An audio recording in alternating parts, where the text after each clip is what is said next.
Bonjour à tous, je suis ravie d'être là avec vous ce matin. Je suis Clara Audry, administratrice de France Digital et investisseur chez Caporn Invest. On investit dans des sociétés B2B digital et on leverage notre réseau et les capitaux apportés pour accélérer commercialement nos startups. Donc vous imaginez que la thématique de comment faire travailler des grands groupes, des ETI avec des entreprises digitales m'est particulièrement chère. Et donc je suis ravie d'être là. On va commencer par un duo avec Pierre-Emmanuel Laurent, directeur digital, client et services numériques du groupe AG2R La Mondiale, et Aymeric Méhu, cofondateur de MySophie.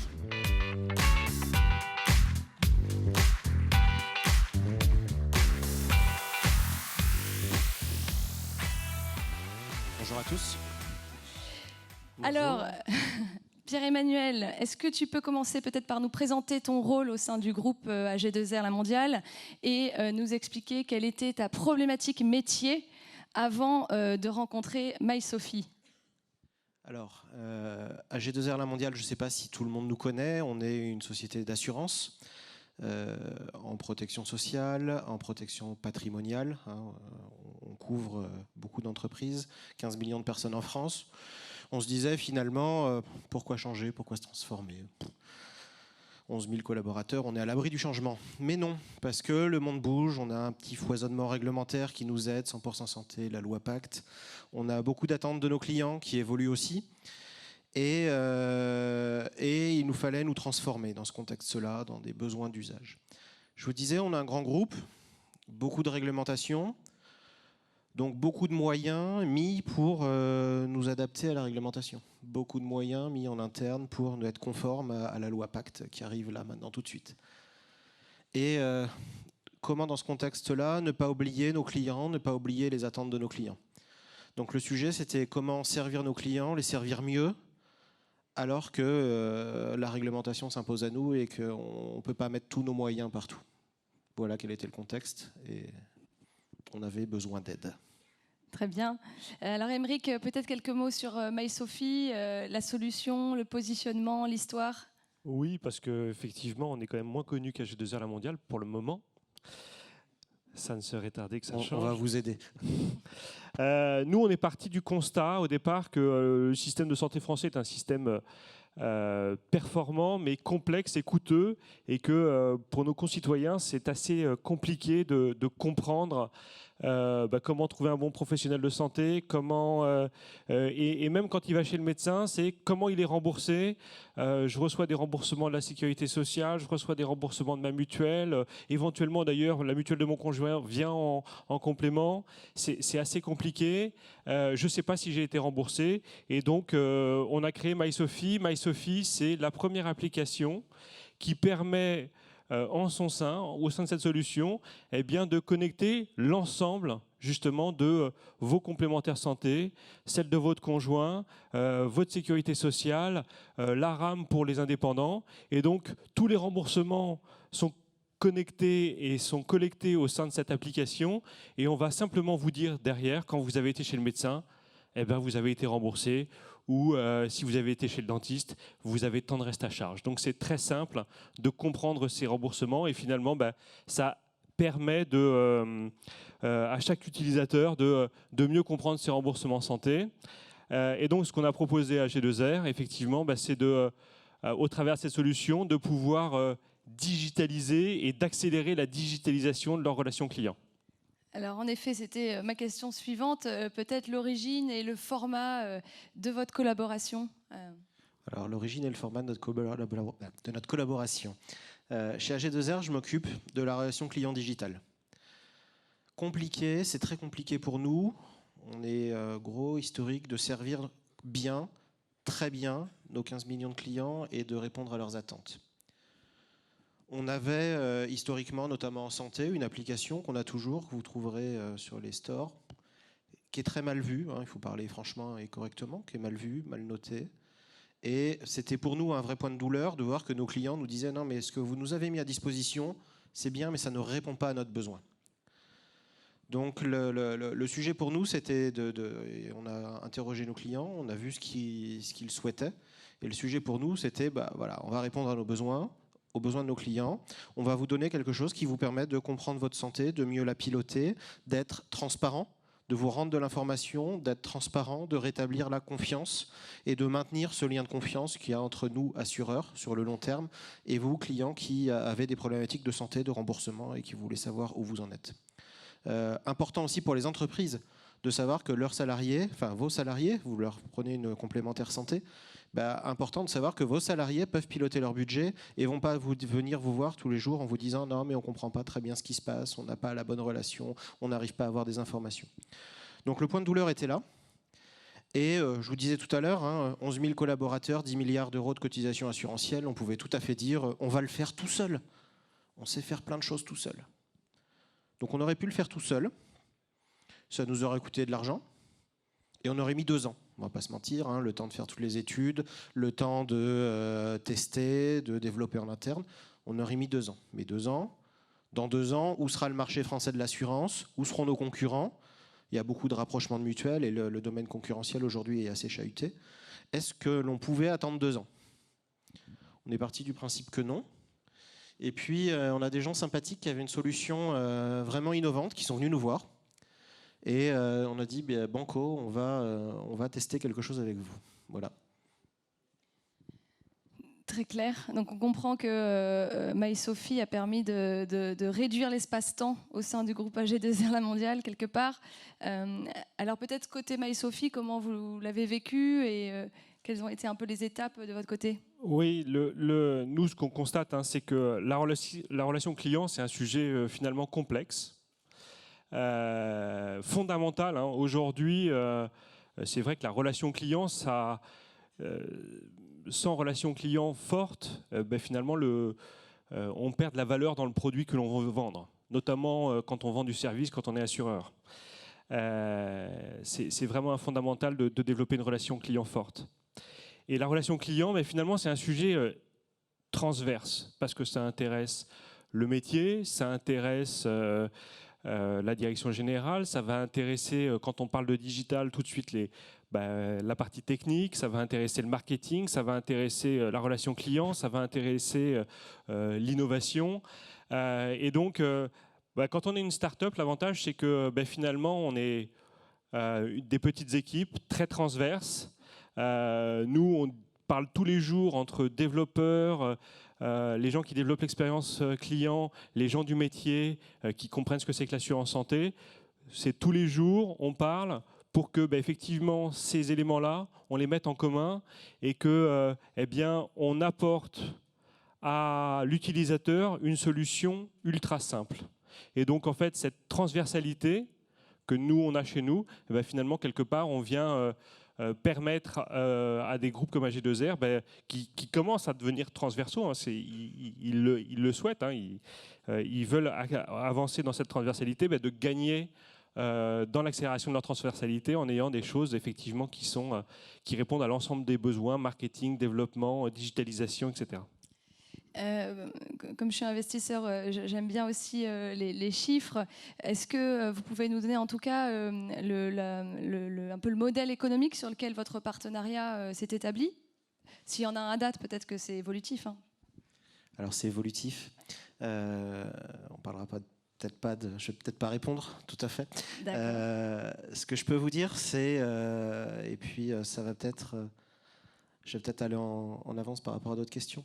C'est quel est le modèle? Dans quel modèle AG2R La Mondiale travaille avec ces startups?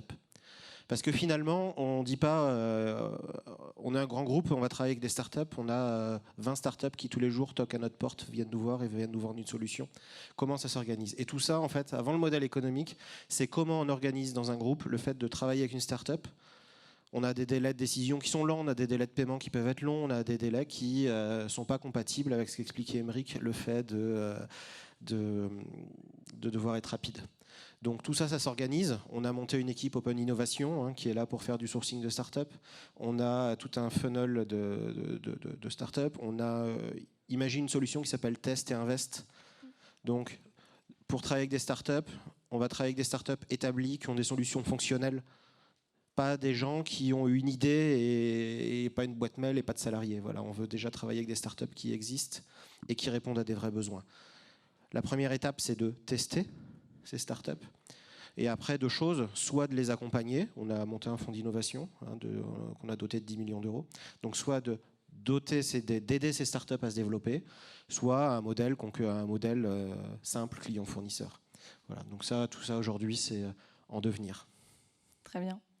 Oui, ce qui est intéressant pour des startups de travailler avec des groupes comme AG2R, c'est qu'effectivement, ils se sont structurés dans une approche d'open innovation et que finalement, pour nous, ça permet d'avoir des relations qui sont, relativement sécurisées, c'est-à-dire que le jour où AG2R nous a dit « go, on y va », 48 heures après, on avait une première ébauche de contrat. Donc ça a été assez rapide. Donc ça, c'est la première chose. Et puis, justement, comme c'est assez sécurisé, comme il y a des process qui commencent à être établis, même s'ils sont toujours en train d'évoluer, finalement, ça permet d'aller relativement vite. Environ combien de temps entre la première touche et puis ce fameux contrat? Alors, entre la première touche et le fameux contrat, ça a été long. Okay. Très long. Pourquoi? Parce qu'entre la première touche et le fameux contrat, entre-temps, on est venu structurer le modèle d'Open Innovation aussi. C'est-à-dire que lors de la première touche, on n'était pas organisé. Et donc, Aymeric et puis son associé sont venus toquer à une porte, à une autre, à une autre. Et puis, entre-temps, on s'est structuré et à un moment, ils sont venus toquer à la nôtre. Et là, on a dit, on y va. Effectivement, on avait monté un contrat type start-up, on avait monté plein de choses. On s'était dit, on va super accélérer, il ne faut pas qu'on tue les start-up. Et puis là, il y a de la conformité, il y a RGPD, vous travaillez en agrégateur, donc il y a du crawling de données comme les agrégateurs bancaires. Ah, mais finalement, en termes de sécurité, est-ce que c'est bon? Et finalement, on a beau s'organiser, tout faire pour que ça aille bien, à chaque start-up, on a des petites choses particulières, des petits grains de sable qui viennent se mettre dans cette belle mécanique et qui peuvent nous rallonger les délais. Donc finalement, au-delà du process pré-pensé, ce qui a fonctionné, c'est de dédier une équipe au sujet et peut-être d'avoir une approche au cas par cas après, même sur le plan contractuel, pour être assez agile. C'est de la volonté. C'est-à-dire que les sujets, il faut les tirer, il faut être là, il faut être proactif. Et c'est un sujet de leadership. Enfin, voilà. C'est un sujet de confiance aussi. Oui, je pense qu'il faut d'abord, je ne sais pas s'il y a des startups dans la salle, mais il faut de la persévérance. Il ne faut pas lâcher le morceau. C'est surtout mon associé qui s'occupe du commercial et je peux vous assurer qu'effectivement, c'est un sujet qui ne lâche pas. Et j'allais dire, il y a beaucoup d'entrepreneurs. Et vous savez que pour obtenir un contrat, il faut être persévérant. C'est tout aussi vrai pour les startups, avec un enjeu effectivement souvent de vitesse, quand même, de rapidité. Parce que autant AG2R a le temps pour lui, autant nous, en l'occurrence, on a un peu le temps contre nous. Alors nous, le temps se raccourcit aussi. Donc, voilà. Alors peut-être une dernière question sur la partie risque ou point faible et comment vous les avez contournés ensemble. Alors, vous l'avez compris, AG2R La Mondiale, c'est client. Et puis au milieu, on vient mettre une start-up qui s'appelle MySophie. Si je fais un parallèle, entre les clients, les taxis, il y a des gens qui ont mis Uber. Et on peut dire, vous avez donné votre relation client à une start-up. Et le point faible, il était là. Il était de dire, est-ce que, et c'est un vrai changement, enfin c'est peut-être aussi un changement de position, c'est est-ce qu'un groupe accepte de déléguer, en marque blanche, alors pour le moment pas tout à fait, mais ou pas, ou dans quelle mesure est-ce que l'on accepte de déléguer sa relation client à un tiers? Je vous parlais tout à l'heure de notre vieille application, on déléguait notre relation client finalement, c'était notre logo, mais on déléguait ça à un fournisseur de service, une SS2I qui nous allait livrer quelque chose qui marchait, K1, KA, pas satisfaisant. Qu'est-ce qu'il faut mieux? Avoir quelque chose de pas satisfaisant, parfaitement à notre image, ou quelque chose de pas tout à fait à notre image, mais de très satisfaisant pour nos clients, et donc un facteur d'engagement, de fidélisation et de conquête et de création de business. Parce que derrière, c'est ça le sujet. On travaille avec des startups pour nous aider, mais le but, c'est de faire du business. Donc, est-ce que c'est partager le gâteau ou est-ce que c'est construire un nouveau gâteau un peu plus gros à deux? Et voilà, le sujet, il est là. Le risque, il est là et l'enjeu est là, enfin, pour nous. Oui, je crois que Pierre-Emmanuel a beaucoup parlé des risques. Et donc, J'essaierai de parler de qu'est-ce qui fait que ça réussit.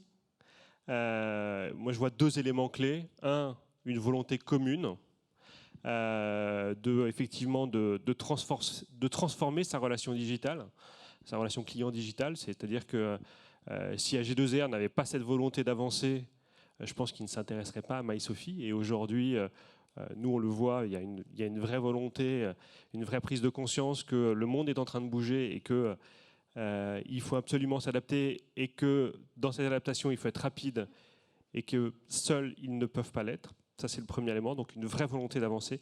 Et le deuxième, c'est que Pierre-Emmanuel vient de le dire aussi, c'est il faut créer de la valeur et la partager. C'est-à-dire que s'il n'y a pas de création de valeur, si on n'apporte pas de la valeur à AG2R, si AG2R ne nous apporte pas de valeur, il n'y a pas de réussite. On est quand même là pour faire du business. Et le business, c'est créer de la valeur. Très clair, et on comprend bien que le groupe AG2R La Mondiale, au travers de ce partenariat, quelque part a placé le client au centre. Et je crois que c'est ce qui prime aujourd'hui. On sait que l'on soit une PME, une ETI, un grand groupe, que ça coûte plus cher d'acquérir un nouveau client que de fidéliser ses clients existants, et ça crée beaucoup plus de valeur. Et donc quelque part, c'est ce qui transpire un peu de votre relation.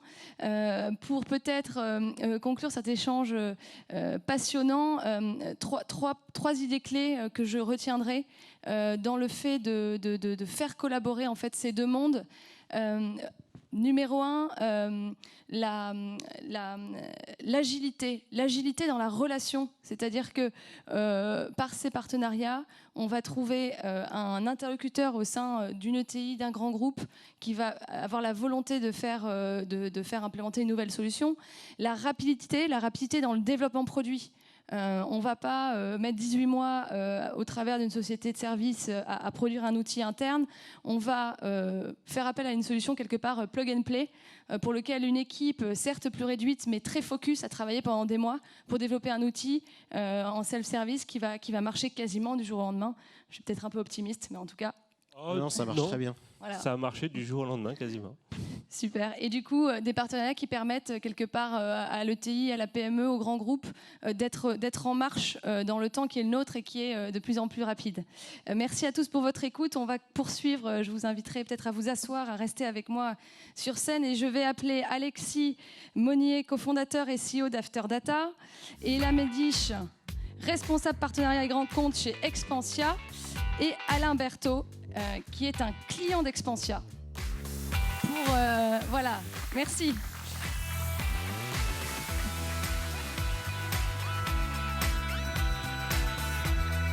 Et là, du coup, je pense que vous allez prendre un micro chacun et ça va être le tour du pitch. Donc moi, je vais vous laisser la parole pour 5 minutes. Vous avez le petit chrono à droite en bas pour être dans les temps.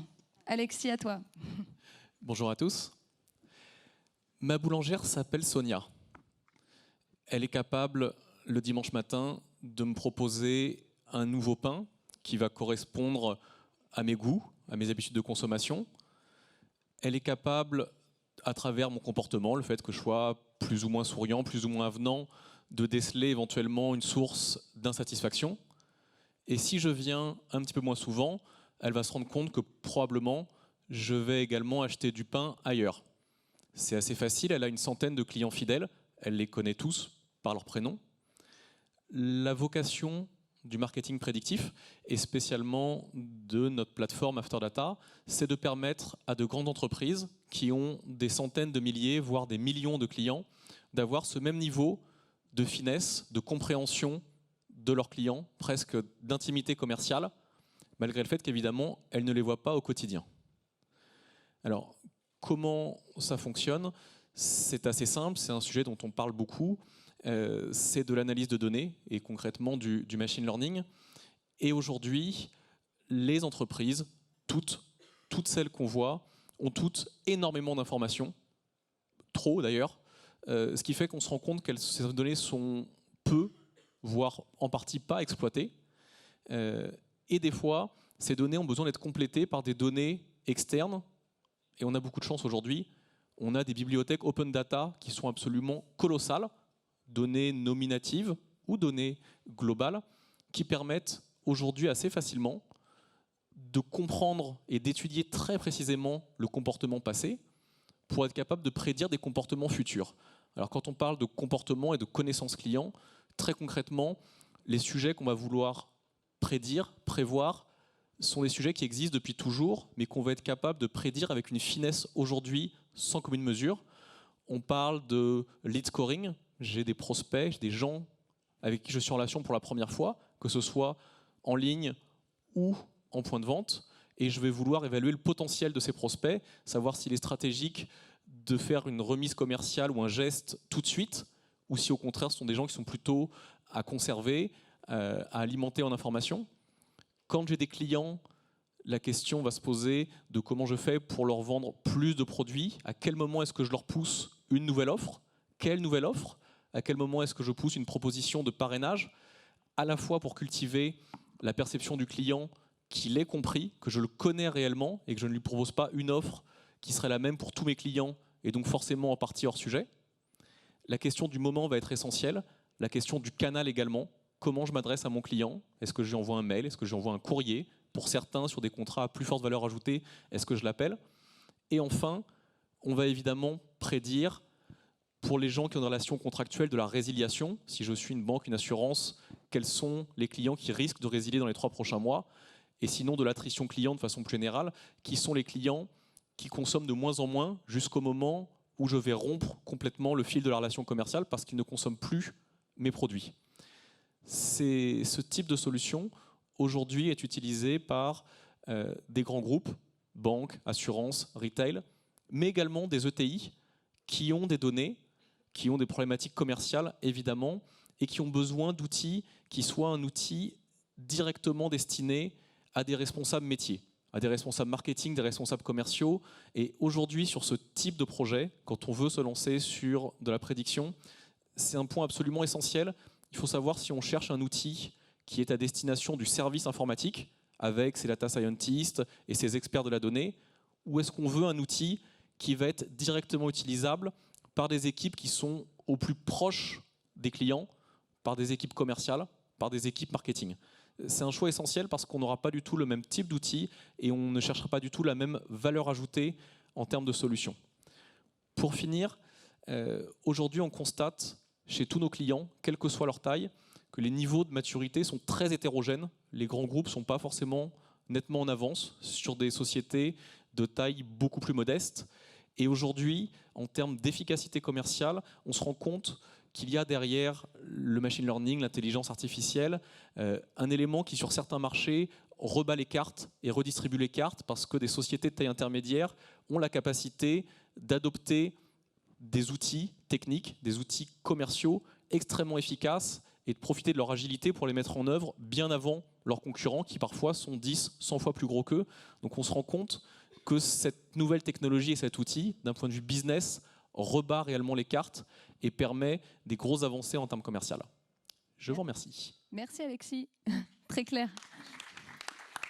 On a compris que vous dans la salle, vous êtes entrepreneur, dirigeant, vous avez certainement des dizaines, des centaines de salariés. Et bien dès lors que vous avez plus d'une centaine de clients et que vous ne les connaissez plus par leur prénom, vous pouvez étudier une solution comme Afterdata pour continuer à leur plaire et à développer votre business. Alors maintenant, on va laisser la parole à Ella d'Expansia et également du coup à l'un de ses clients, Alain. Je vous laisse la parole et donc les chronos est en marche. Merci beaucoup. Alors, je m'appelle Ella Megdish et je représente la start-up Expansia. Expansia est un outil de digitalisation de gestion de notes de frais, de la saisie du collaborateur jusqu'à l'interface comptable, c'est-à-dire le remboursement du salarié par l'équipe comptable. Et c'est un outil surtout web et mobile, donc très important. Les notes de frais, j'en fais en mobilité, donc c'est très important que le produit soit mobile. En termes de marché, enfin de cible, Expansia s'adresse aussi bien à la TPE, PME, ETI et grands comptes. On a vraiment de tout, de la personne toute seule jusqu'au grand groupe de 200 000 personnes.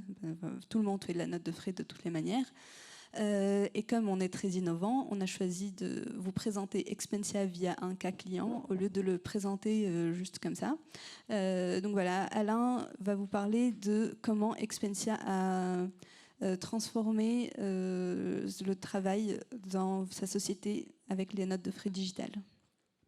Bonjour à tous, je m'appelle Alain Berthaud, donc je préside une société de B2B qui fait de l'externalisation commerciale dans le domaine de la santé et de la beauté. On visite les pharmacies sur une approche commande et sur une approche animation du point de vente.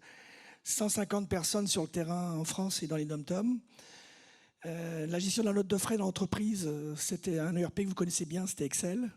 Donc vous imaginez 150 fichiers Excel arrivés en fin de mois, les tickets derrière dans les enveloppes par la poste, et donc un niveau de pression et de gestion des notes de frais dans l'entreprise importante, sans compter derrière le pilotage de la marge et le contrôle de gestion sur les frais.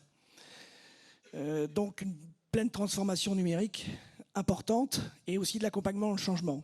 Un deuxième point qui est important pour nous, c'était la fidélisation des équipes, puisqu'on a pas mal de contrats de mission. Et donc la marque employeur développée avec des outils pour fidéliser était un des points très très importants sur le sujet. Autre point qui était important quand vous changez comme ça du jour au lendemain, c'était aussi l'accompagnement des salariés, qui est important parce que vous avez un outil, vous avez l'habitude de travailler, vous avez des manières de travailler, et derrière, vous changez l'outil. Donc ce qui était important, c'est que l'entreprise, la mienne, Suppléactive, et aussi Expensia, derrière, avec son support, puisse nous accompagner et prendre en main au quotidien la gestion de l'outil pour que ça fonctionne très bien. Pour vous donner un ordre d'idée, derrière, on a un challenge qui est important, puisqu'on facture le 31 du mois et on paye les frais le 10 du mois suivant. Donc la chaîne derrière doit fonctionner. Voilà. Et on est interfacé directement avec notre cabinet expert comptable derrière pour le paiement, puisque les notes de frais figurent sur les feuilles de paye. Voilà. Merci Alain. Donc je vais compléter parce qu'il nous reste 2 minutes, donc autant en profiter. Donc, ce que nous pensons apporter réellement comme valeur ajoutée à une société comme Suppléactive, c'est qu'ils sont géographiquement très distribués en France, donc avec entre 150 et beaucoup plus comme personnes flottantes qui vont plus ou moins intervenir en cours de l'année chez eux, mais ces personnes-là ne sont pas du tout rattachées au siège, ne passent pas par le siège, donc voilà, ils sont distribués géographiquement.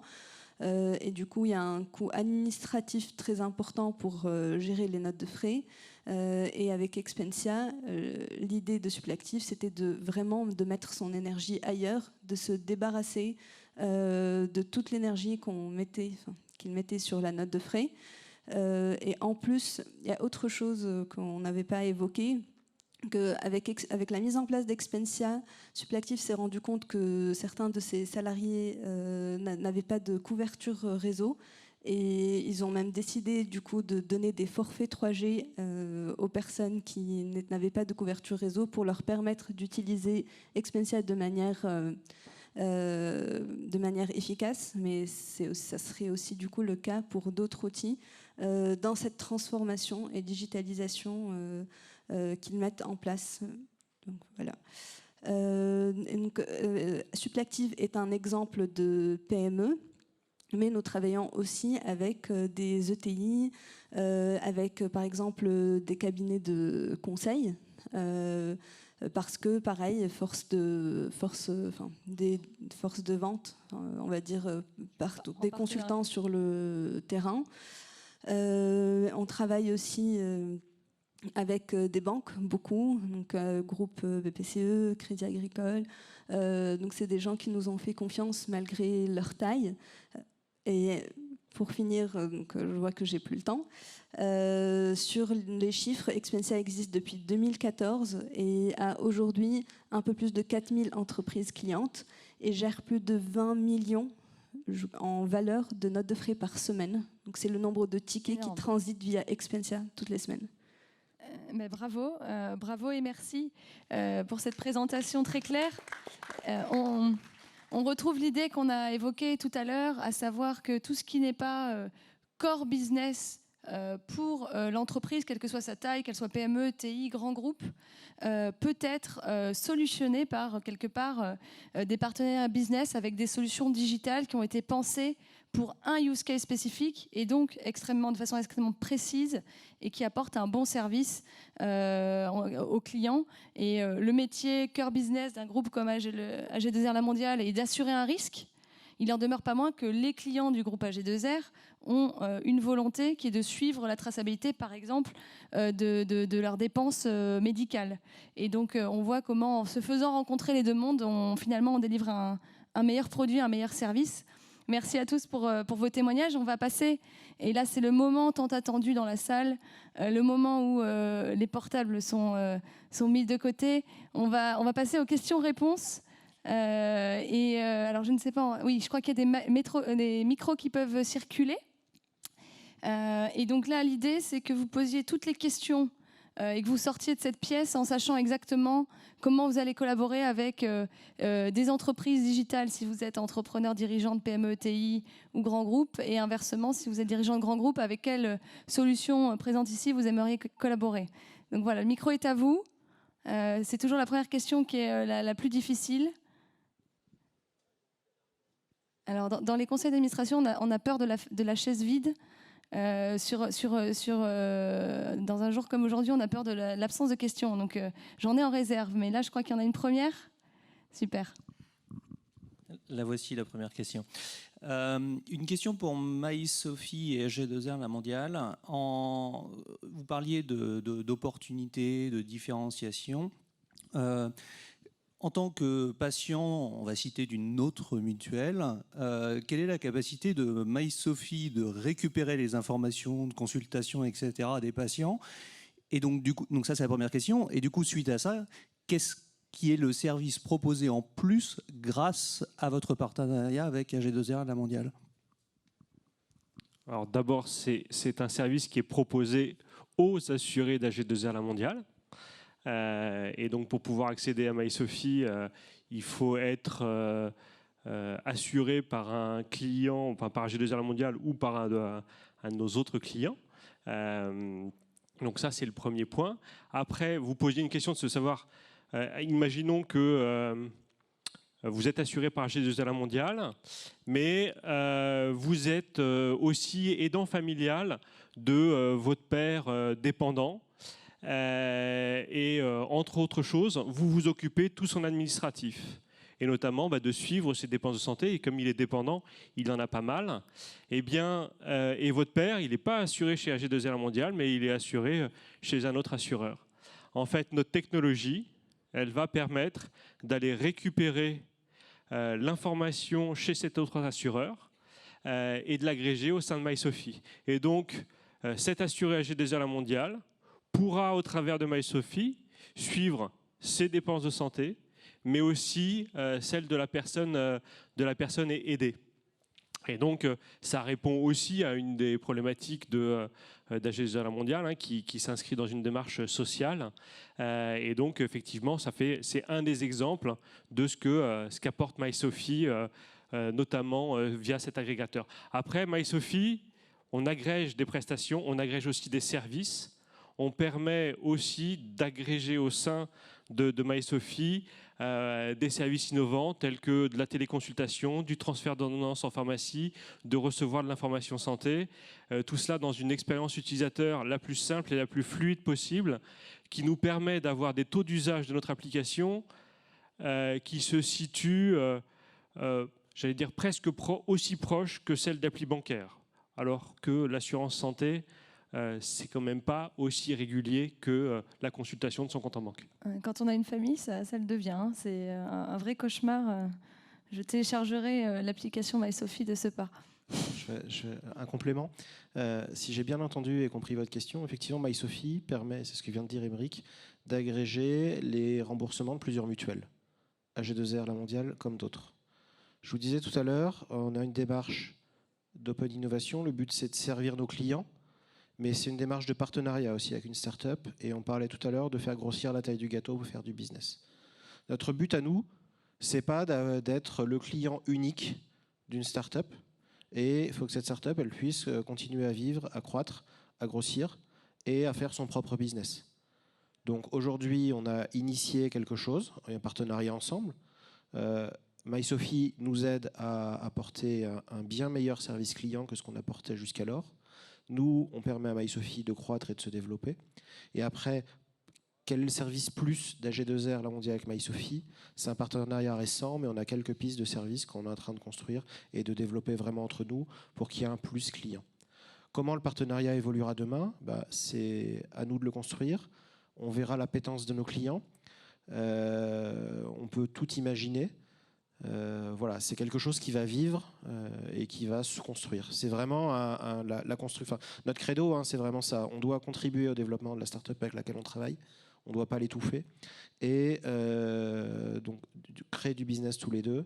Et puis, avoir des services plus dédiés qui simplifient vraiment la vie de nos assurés. Aujourd'hui, MySophie permet de faire un lien vers l'espace client d'AG2R La Mondiale, dans lequel l'assuré va retrouver des choses qu'on a chez nous, mais qui sont un petit peu moins bien, même beaucoup moins bien présentées que l'expérience utilisateur de MySophie. Donc, on fait des passerelles entre les deux. MySophie est très santé. Nous, on a aussi de l'épargne, des contrats de retraite supplémentaires avec la loi Pacte et tout ce qui arrive. Donc, on a un écosystème plus large. Pour nous, c'est une porte d'entrée qui permet à nos clients de revenir chez nous et de consommer finalement leurs prestations. Bonjour, merci. 2 questions pour Expensia. La première, est-ce que vous avez des métriques sur le gain de temps au niveau des utilisateurs et au niveau des gestionnaires ou autres types de métriques? Et la deuxième question, comment votre outil s'interconnecte avec des softs de compta ou autres? Merci pour votre question. Oui, nous avons quelques métriques. Ça dépend de l'outil actuel utilisé par la société, par le client bien sûr. Mais pour le classique Excel qui a 70% du marché, Excel, ça fait, quand on passe de Excel à Expensia, on gagne 80% pour le collaborateur et 50 à 60% du temps de gestion de notes de frais pour l'équipe qui gère le remboursement, donc l'équipe comptable ou l'équipe de paye en fonction des clients. Donc c'est assez important. On a un ROI qui est très très rapide avec Expensia. Pour la connexion avec l'ERP, on le fait via... Donc on fait ça en mode projet avec le client. Ça prend à peine un mois et demi. On lui demande quel est son logiciel comptable. Soit on s'interface déjà avec ce dernier, soit on lui demande son cahier de charge et on s'interface avec lui. Peut-être que Alain peut témoigner du fait que c'est quelque chose de très simple et très rapide à mettre en place. Alors nous, c'est simple, 2 interfaçages. Premier interfaçage, on a un ERP qui est un SIRH qui a été développé pour nous sur mesure, parce qu'on a un métier atypique. En 3 jours, ça a été interfacé. Et après, en mode projet, on a mis notre expert comptable et Expensia et les managers pilotes sur le projet. Et globalement, on s'est interfacé avec l'expert comptable en moins d'1 mois. Merci. Oui, bonjour. Alain Staron, je fais du co-développement digital. Je voudrais rebondir sur la question précédente pour AG2R La Mondiale et MySophie. Si j'ai bien compris, il y a d'une part un grand groupe qui gère une verticale, plusieurs, mais en l'occurrence une sur le sujet précis, et d'autre part, il y a une plateforme agrégatrice nouvelle manière qui agrège toutes les verticales pour mieux répondre aux besoins du client qui, in fine, n'est pas monomaniaque chez une seule grosse entreprise. Donc la question, elle est double. Vu de la plateforme, comment vous vivez le fait que vous avez un partenariat privilégié avec AG2R vis-à-vis des autres compagnies qui pourraient venir sur la plateforme? Et vu d'AG2R, est-ce que vous n'êtes pas tenté de récupérer un peu plus d'infos de MySophie sur ce que font vos concurrents? Alors, 2 choses. Alors, il y a deux phases dans votre question. La première, AG2R, si je puis me permettre, n'est pas notre seul client. AG2R est un de nos clients et nos autres clients sont de différentes tailles, mais d'autres sont aussi gros qu'AG2R, donc on les sert comme on sert AG2R. Ça, c'est la première chose. La deuxième, il y a quand même derrière, ce qu'on manie, c'est beaucoup de la donnée personnelle. Et là, il y a quelque chose qui s'appelle le RGPD. Alors nous, on s'est construit sur le RGPD. C'est-à-dire que nous, on est parti du principe que le RGPD donnait à chaque utilisateur la propriété de sa donnée. Et donc, que quelque part, grâce à MySophie, il pouvait aller la récupérer, quel que soit son assureur. Par contre, c'est sa donnée. Donc sa donnée, on ne la partage pas, si je puis dire, avec AG2R La Mondiale. Donc il y a des choses qu'on va partager avec AG2R La Mondiale qui seront des choses, j'allais dire, agrégées, communes, qui vont permettre à AG2R La Mondiale demain de mieux servir leurs clients. Par contre, s'il s'agit d'interférer avec un client, c'est MySophie qui le fera, éventuellement pour le compte d'AG2R La Mondiale, mais jamais AG2R La Mondiale. En effet, dans MySophie, il y a de la téléconsultation. On a plusieurs opérateurs de téléconsultation. Celui qui est dans MySophie, on en a d'autres. C'est bien l'opérateur de téléconsultation qui opère avec le client. Nous, on n'a absolument pas le droit, ne serait-ce que de commencer à poser la question de savoir ce qui se passe. Enfin voilà, c'est des données médicales, c'est complètement sécurisé. Le carnet de santé, c'est pareil. Enfin voilà. Donc on est vraiment sur nos données. Les données de remboursement, les données clients, on les connaît. On n'a pas besoin finalement de celles des autres. On peut parler de la santé 2 minutes en France, d'accord ? Les contrats santé en France. Vous avez le contrat responsable, qui était une nouveauté d'il y a 4-5 ans. Le contrat responsable, c'est quoi ? C'est un plafond par le haut, où on dit à l'entreprise, pour pouvoir déduire vos cotisations sociales, vous ne devez pas rembourser plus que. On a eu un plafond par le haut. Puis en 2012, on a eu l'ANI. Et là, on a eu un plafond par le bas. D'accord ? Donc finalement, le couloir de jeu des assureurs, il s'est réduit, plafonné en haut, plafonné en bas. Là, on vient d'avoir 100% santé. 100% santé, c'est quoi ? C'est remboursement à 100% de vos consultations audio, optique, dentaire. À quoi ça sert d'avoir un assureur alors qu'on est remboursé à 100%? Quel service plus? Voilà. Donc les données de remboursement, les données techniques, on les a. Avoir celles de nos concurrents, ça nous, voilà, on n'a pas forcément d'intérêt. Ce qui nous intéresse par contre, c'est les données d'interlocution de nos clients. Est-ce que nos clients reviennent? Quels qu'ils cherchent? Quel est finalement leur reste à charge moyen? Je ne veux pas les restes à charge individuels, c'est globalement sur un contrat donné, collectif. Rien d'individuel, encore une fois, sur un contrat collectif ou sur l'ensemble de nos clients, quel est le reste à charge, qu'est-ce qu'attendent vraiment nos clients, sur quoi on peut travailler. Voilà. Enfin, MySophie, c'est vraiment pour nous un vecteur d'approfondissement de la relation client. On sait qu'ils travaillent avec d'autres, on est très à l'aise avec ça. Tous nos fournisseurs qui développent des solutions digitales pour nous bossent avec, tiens, on ne va pas les nommer, Capgemini, on sait qu'ils bossent pour tout le monde et on sait que quand on fait quelque chose avec eux, ils le font pour tous leurs clients. Enfin voilà, donc... Pardon, juste pour préciser un petit peu, évidemment, je ne parlais pas des données personnelles de santé, mais en tant que plateforme, il y a des succès de toutes les plateformes, c'est de bien comprendre les métriques de la relation, enfin de l'usage de l'application. Donc, et mon point, c'est forcément... J'imagine que vous vous posez la question de selon la société d'assurance qui est derrière, est-ce que le panel de vos utilisateurs finaux se comporte de la même manière à travers votre appli? Sinon, y a-t-il des biais ou des différences entre les clients de telle assurance et les clients de telle autre assurance? Je suis sur le comportemental, je ne suis pas sur le contenu proprement dit. Et est-ce qu'il y a un cockpit, un tableau de bord général qui montre ça? Et est-ce que AG2R, par les relations privilégiées que vous avez avec eux, peuvent savoir comment leurs clients se comportent? Alors, agrégé, oui, on leur donnera...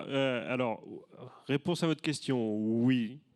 Selon les assureurs, le comportement digital n'est pas le même.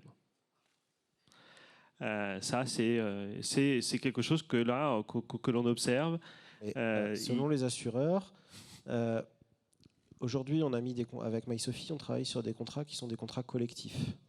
À AG2R La Mondiale, on est le plus gros assureur en CCN, donc on a des CCN, on a des contrats sur mesure, on a des contrats grands comptes. Peut-être d'autres assureurs vont mettre des contrats individuels. On n'a pas du tout les mêmes comportements sur du contrat individuel et du contrat collectif. Voilà. Enfin, donc oui, forcément, il y a des différences. Après, effectivement, il y a des assureurs qui sont très parisiens, il y a des assureurs qui sont plus provençaux. C'est clair, le reste à charge ou même la façon de consulter MySophie ne sera pas la même que vous soyez à Paris ou que vous soyez en province. Après, par rapport à votre question, c'est oui, on donne à nos clients quel est le comportement de leurs clients vis-à-vis de la consultation de MySophie, qu'est-ce qu'ils consultent, à quelle fréquence, et comment se comporte globalement l'ensemble des personnes sur la plateforme de MySophie de manière... Après, on est capable de donner plein d'autres informations sur les délais de traitement, par exemple, entre comment AG2R va, à quelle vitesse AG2R va traiter par rapport au marché, ou en tous les cas par rapport aux différents acteurs qui sont sur la plateforme, différents assureurs qui sont sur la plateforme. Est-ce qu'AG2R paye plus ou moins vite? Donc c'est aussi des éléments qui leur permettent de se benchmarker par rapport, en réel par rapport à ce que fait le marché. Et donc de progresser. Enfin, voilà. Et on progresse pour les clients. Enfin, voilà. C'est pour ça que pour nous, c'est vraiment très intéressant de pouvoir se challenger aussi. Et si on ajoutait une couche de after data là-dessus, on aurait peut-être encore plus d'insight. Je pense qu'il y a plein de choses à faire. D'ailleurs, c'est clair, c'est aussi un des points qui pour nous est important. À partir du moment où on va traiter de la donnée et traiter de la relation client, je pense qu'avec ces deux éléments, on peut faire beaucoup de choses. On a en effet une source de données extrêmement précieuse et on parlait tout à l'heure de données peu exploitées, peu utilisées. MySophie est le cas type. J'imagine que chez AG2R, c'est très bien fait. Mais pour beaucoup de nos clients, ça fait partie des données qui souvent restent en marge du système d'information et finalement n'intègrent pas d'analyse globale. Et quand on se pose la question de prédire très finement et bien comprendre le client, le premier travail, c'est de réintégrer et de réagréger ce type de données pour en effet avoir une vision exhaustive. C'est aller chercher des données qu'on n'avait pas l'habitude d'exploiter. Toutes les données de connexion Internet qui étaient perdues chez Google, dans Google Analytics ou dans des outils qu'on n'allait pas du tout exploiter. Et c'est pour nous l'occasion effectivement d'aller chercher des nouvelles données, de les intégrer aux données CRM de connaissances clients et de progresser. Et c'est vraiment un chantier, c'est du chantier en cours aujourd'hui. Parce que c'est un gros chantier, mine de rien. Merci, je crois qu'on arrive au bout de notre séance. Je vous remercie une nouvelle fois pour votre attention. On a quand même vu comment il y a un véritable changement de culture et aussi de mode de fonctionnement chez les grands groupes, chez les ETI, pour intégrer l'open innovation et pour de vrai, pour faire du business et mieux servir les clients. Et de l'autre côté, on est ravis d'entendre comment des solutions digitales comme Expansia ou After Data arrivent à améliorer les processus métiers et arrive à proposer finalement de nouvelles offres aux clients. Donc voilà, encore une fois, merci pour votre attention. Je laisse la parole maintenant à Olivier Mathieu, qui est vice-président de France Digital et cofondateur de Price Minister. Il va traiter du sujet de l'organisation interne. Et encore merci à tous.